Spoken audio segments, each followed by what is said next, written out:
नमस्कार बच्चों, आज की क्लास में हम देखेंगे अध्याय 13 का क्वेश्चन नंबर पहला है। इसमें क्या माध्य निकालना है आप लोगों के लिए। क्या निकालना है? माध्य निकालना है। माध्य में क्या करना पड़ता है? माध्य 3 विधियों से निकलता है। कौन कौन सी 3 विधियां? प्रत्यक्ष विधि, कल्पित माध्य विधि और पग विचलन विधि। इसका जो आप लोगों के लिए बुक में मिल जाएंगे फॉर्मूलाज इसके, और यहाँ पर साइट में भी देखने के लिए मिल जाएंगे आप लोगों के लिए। इसमें कौन कौन से फॉर्मूलाज वगैरह हैं तो वो आप लोगों के लिए मिल जाएंगे। ठीक है, तो इसके लिए अपन प्रत्यक्ष विधि से सवाल को सॉल्व करेंगे। प्रत्यक्ष विधि से ही क्यों करेंगे? क्योंकि इसकी जो वैल्यू है अपने लिए, देखो एफ आई की वैल्यू भी बहुत छोटी सी दिख रही है, और जो अपन अभी एक्स आई की वैल्यू निकालेंगे तो वो भी छोटी ही निकलेगी।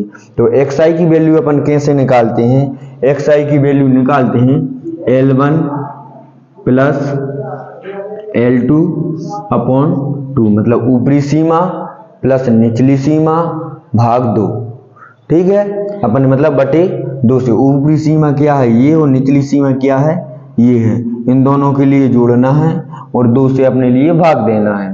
क्लियर है? तो इससे 2 से भाग देंगे तो इसमें क्या आएगा? 1 आएगा। फिर इसमें 2 इन दोनों को जोड़ेंगे, ये माइनस का चिन्ह नहीं है, ये आप लोग देख रहे होंगे, ये माइनस का चिन्ह नहीं है। इसको क्या पढ़ा जाएगा?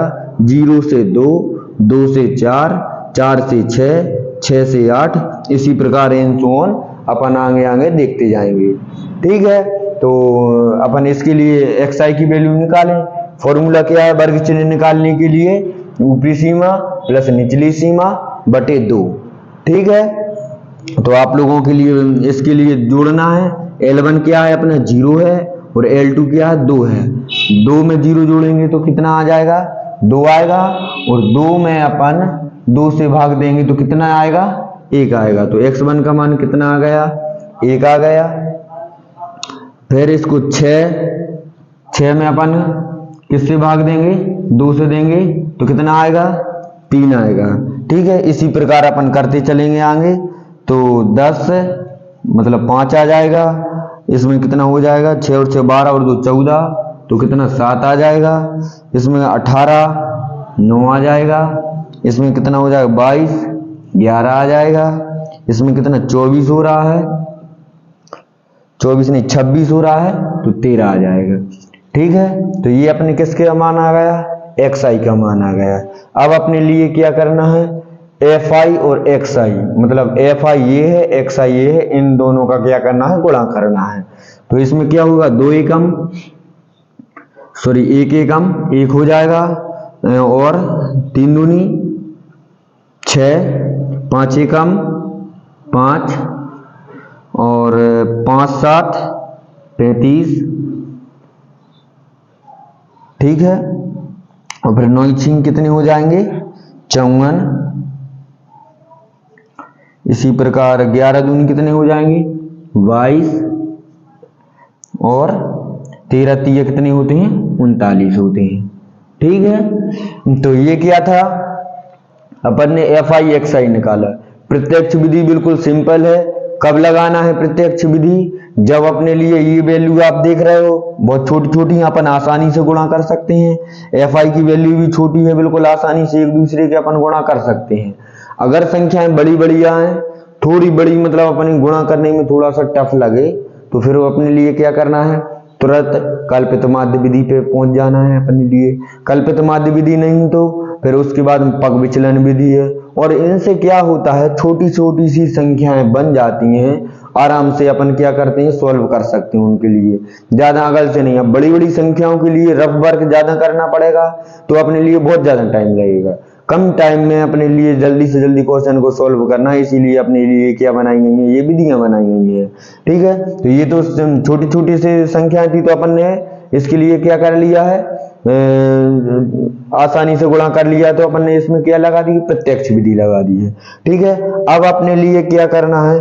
फॉर्मूला क्या होता है इसका? जो फॉर्मूला होता है प्रत्यक्ष विधि का, फॉर्मूला होता है एक्स बार बराबर, कौन सी विधि?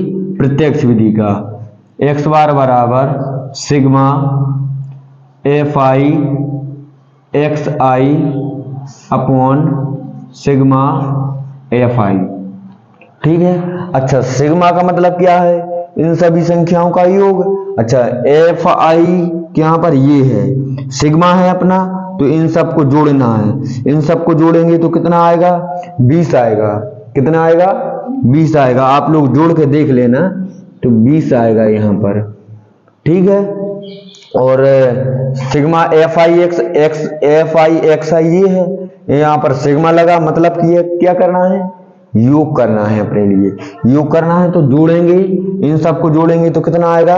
162 आएगा। कितना आएगा? 162। तो अपन ने लिख दिया यहाँ पर कितना? 162। अब कुछ नहीं करना, अपना सवाल 90% सॉल्व हो गया है। अब 20% सॉल्व करने के लिए क्या करना है? फॉर्मूला में वैल्यू पुट करना है और काटना है अपने लिए। ठीक है।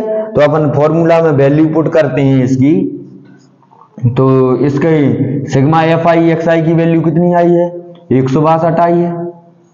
कितनी आई है? 162 आई है। और सिग्मा एफ आई की वैल्यू कितनी आई है? 20 आई है। ठीक है। इतनी बात तो बिल्कुल सिंपल आप लोगों को आ ही गया होगा समझ में। अब बस एक दो स्टेप और रही हैं, अपना सवाल क्या हो गया? सॉल्व हो गया। तो काटेंगे अपन, 2 से काट दिया, 2 एकम और 0 जाएंगे तहीं, 2 एकम 2 और 0 अपनी जाएंगे तहीं आ जाएगी। और यहाँ पर इसको कैंसिल किया अपन ने, 2 अट्ठे 16, 1 बचा, 2 एकम 2। तो कितनी बार कट गया है जी? 81 बार कट गया है। 81 बटे कितना हो गया? 10। अब चाहो तो आप लोग भाग दे देना, नहीं तो फिर दशमलव लगाना आता हो तो दशमलव लगा देते हैं। यहाँ पर दशमलव लगाया तो 1 0 है, तो अपन ने ये पहले तो लिखी 81, और 1 0 है तो मतलब एक संख्या बाद में अपने लिए क्या लगाना है? दशमलव लगाना है। तो इसका माध्य क्या हो गया? यहाँ पर लिख दो, अतः माध्य x बार बराबर कितना हो जाएगा? 81, 8.1। ठीक है। ये अपना बताओ, ये सिंपल टाइप का क्वेश्चन था कि नहीं? इतना ज्यादा टफ भी नहीं है, बिल्कुल सिंपल है और आईएमपी भी है। आ सकता है एग्जाम में प्रत्यक्ष विधि का एक न एक सवाल आप लोगों को मिलेगा, मतलब कि माध्य निकालने के लिए। अब वो चाहे आप प्रत्यक्ष विधि से निकालो, पग विचलन से निकालो, कल्पित माध्य से निकालो। अपन ने किससे किया है? ये प्रत्यक्ष विधि से सॉल्व किया है।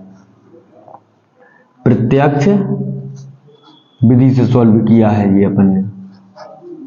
ठीक है। तो ये कौन सी विधि से था?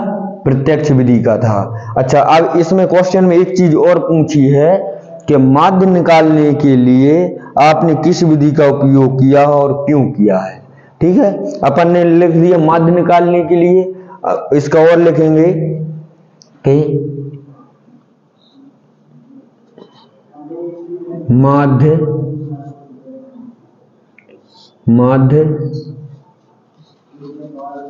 निकालने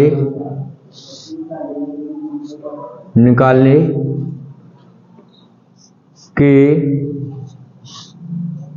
लिए, माध्य निकालने के लिए ज्यादा नीचे हो रहा है, चूंकि माध्य निकालने के लिए हम प्रत्यक्ष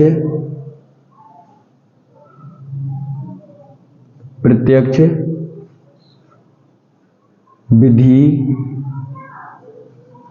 का उपयोग